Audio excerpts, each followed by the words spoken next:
नमस्कार. आज आपण एका अशा छोट्याशा गोष्टीबद्दल बोलणार आहोत जी आपल्या स्मार्टफोनपासून ते मोठमोठ्या कम्प्युटर्सपर्यंत जवळजवळ प्रत्येक इलेक्ट्रॉनिक डिव्हाइसचं हृदय आहे.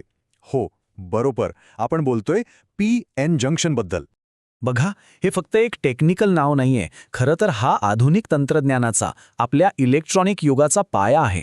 तर मग चला जाणून घेऊया की हे एक छोटंसं जंक्शन आपलं संपूर्ण डिजिटल जग कसं चालवतं. हे सगळं नेमकं घडतं कसं हे समजून घेण्यासाठी आपण एक 5 टप्प्यांचा प्रवास करणार आहोत.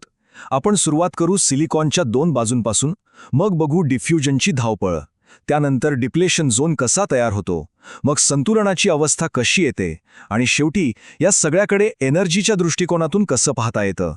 आणि गंमत म्हणजे हे सगळं अक्षरशः क्षणात घडतं. ठीक आहे, तर मग सुरुवात करूया अगदी मुळापासून. आपल्या या कथेचे 2 मुख्य नायक आहेत, पी टाईप आणि एन टाईप सेमीकंडक्टर. तर एका बाजूला आहे पी टाईप मटेरियल, जिथे होल्स म्हणजे पॉझिटिव्ह चार्ज कॅरियर्स जास्त आहेत, आणि दुसऱ्या बाजूला आहे एन टाईप मटेरियल, जिथे फ्री इलेक्ट्रॉन्स म्हणजे निगेटिव्ह चार्ज कॅरियर्सची गर्दी आहे. पण इथे खूप महत्त्वाची गोष्ट लक्षात ठेवायची आहे. त्यांच्यात हे वेगवेगळे चार्ज कॅरियर्स असले तरी सुरुवातीला हे दोन्ही मटेरियल्स इलेक्ट्रिकली पूर्णपणे न्यूट्रल असतात, म्हणजे त्यांच्यावर कोणताही नेट चार्ज नसतो. बरं, आता खरी गंमत सुरू होणार आहे.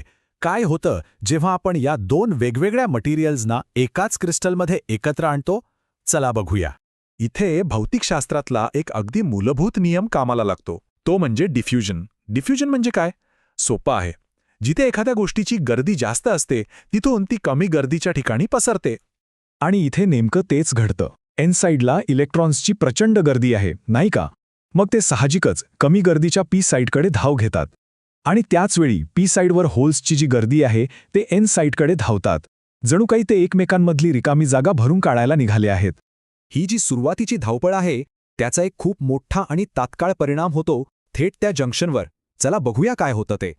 जेव्हा एन साईडचा इलेक्ट्रॉन जंक्शन ओलांडून पी साईडमध्ये जातो, तेव्हा तो मागे एक पॉझिटिव्ह चार्ज असलेला स्थिर आयन सोडून जातो, आणि तोच इलेक्ट्रॉन जेव्हा पी साईडमधल्या होलमध्ये जाऊन बसतो तेव्हा तिथे एक निगेटिव्ह चार्ज असलेला स्थिर आयन तयार होतो. या प्रक्रियेला म्हणतात रिकॉम्बिनेशन. म्हणजे वाहक भेटले, एकत्र आले आणि नाहीसे झाले, पण जाताना मागे चार्ज केलेले न हलणारे अणू सोडून गेले. याचा परिणाम काय होतो? तर जंक्शनच्या अगदी जवळ एक असा विचित्र पट्टा तयार होतो, जिथे आता कोणतेही फिरणारे म्हणजे मोबाईल चार्ज कॅरियर्स शिल्लकच नाहीत. ते सगळे रिकंबाईन होऊन गेले. आता तिथे उरले आहेत फक्त ते स्थिर, चार्ज झालेले पॉझिटिव्ह आणि निगेटिव्ह आयन्स. आणि हो, या खास भागाला एक खास नाव आहे. यालाच म्हणतात डिप्लीशन रिजन. डिप्लीट म्हणजे रिकामा होणे. हा भाग मोबाईल चार्ज कॅरियर्सपासून रिकामा झालेला असतो. आणि हा नुसता रिकामा पट्टा नाही, तर हा एक प्रकारचा अडथळा आहे, एक बॅरियर, जो आता पुढच्या प्रवाहात अडथळा आणायला सुरुवात करतो. ओके, तर आता आपल्याकडे हा डिप्लीशन रिजन तयार झाला आहे. पण आता पुढे काय? ही प्रक्रिया इथेच थांबते का? नाही, उलट आता एक नवी रस्सीखेच सुरू होते. बघा, डिप्लीशन रिजनच्या एका बाजूला पॉझिटिव्ह आयन्स आहेत आणि दुसऱ्या बाजूला निगेटिव्ह आयन्स. मग काय होणार? साहजिकच तिथे एक इलेक्ट्रिक फील्ड तयार होणार, नाही का? आणि हेच इलेक्ट्रिक फील्ड आता एका पोलिससारखं काम करतं. ते डिफ्युजनमुळे येणाऱ्या नवीन इलेक्ट्रॉन्स आणि होल्सना थांबा, पुढे जाऊ नका असं म्हणून मागे ढकलायला लागतं. जणू काही एक अदृश्य भिंतच उभी राहिली आहे.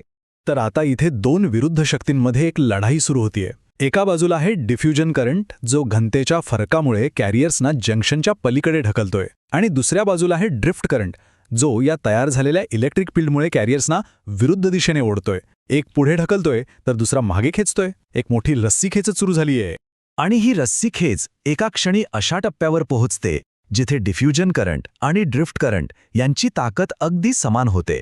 जेवढे कॅरियर्स पुढे जात आहेत तेवढेच मागे खेचले जात आहेत, आणि याच क्षणी एक संतुलन साधलं जातं.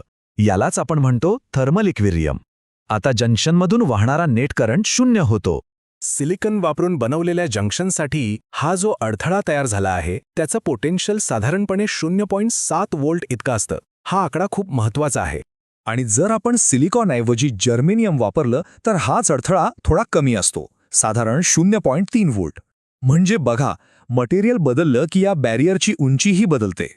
आत्तापर्यंत आपण हे सगळं इलेक्ट्रॉन्स आणि होल्सच्या प्रवाहाच्या रूपात पाहिलं, म्हणजे एक फिजिकल प्रवास. पण या सगळ्या प्रक्रियेकडे पाहण्याचा अजून एक दृष्टिकोन आहे, आणि तो आहे ऊर्जेचा. प्रश्न असा आहे की ऊर्जेच्या पातळीवर म्हणजे एनर्जीच्या दृष्टिकोनातून हे सगळं कसं दिसत असेल. या दृष्टिकोनातून पाहिलं की आपल्याला त्या अडथळ्याचं, त्या बॅरियरचं खरं स्वरूप कळतं. संतुलन साधण्यासाठी दोन्ही बाजूंचे फर्मी लेव्हल्स एका सरळ रेषेत येतात आणि हे होण्यासाठी पी साईडच्या एनर्जी बँड्सना थोडं वर सरकावं लागतं. यामुळे काय होतं तर जंक्शनवर एक ऊर्जेची टेकडी किंवा एनर्जी हिल तयार होते. आता कोणत्याही कॅरियरला जंक्शन ओलांडायचं असेल तर त्याला ही ऊर्जेच्या टेकडी चढून जावी लागते आणि यालाच आपण एनर्जी बॅरियर म्हणतो. हे जे संतुलन आपण पाहिलं ते 0 व्होल्टेजवर असतं. ही त्याची नैसर्गिक अवस्था आहे. पण पी-एन जंक्शनची खरी जादू तर तेव्हाच सुरू होते जेव्हा आपण या संतुलनाला बाहेरून व्होल्टेज लावून मुद्दाम बिघडवतो. मग काय होतं विचार करा. जेव्हा आपण या शांत अवस्थेला एका बाह्य शक्तीने ढकलतो तेव्हा काय घडेल.